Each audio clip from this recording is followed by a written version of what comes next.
Mascara, Tlemcen, Oran, pour ceux qui nous écoutent et qui connaissent la géographie algérienne. L'ouest de l'Algérie, c'était, j'ai envie de dire, les terres natales de l'émir Abdelkader, qui est le premier résistant algérien lorsque les Français, après la décision de Charles X, de mettre le pied sur Sidi Ferruch avec les forces françaises, donc il s'est trouvé face donc, à l'émir Abdelkader et à ses soldats, qui étaient d'ailleurs tous lettrés, qui savaient lire et écrire,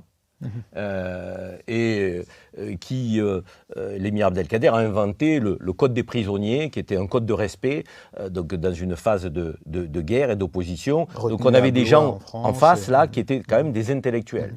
Des gens qui étaient calibrés intellectuellement, contrairement à ce qu'on nous a voulu faire. On veut nous faire croire de temps en temps, du côté d'une certaine frange, encore une fois, du spectre politique français. On n'est pas arrivé en Algérie en trouvant des indigènes, je dirais incultes. Non, il y avait une structure étatique, il y avait un consul de France d'ailleurs, à cette époque. Donc il y a un consul de France qui avait donc des institutions algériennes qui étaient sous empire ottoman, mais avec une forme de latitude pour les autorités algériennes de l'époque, donc qui n'était pas celle de la colonisation qui a suivi.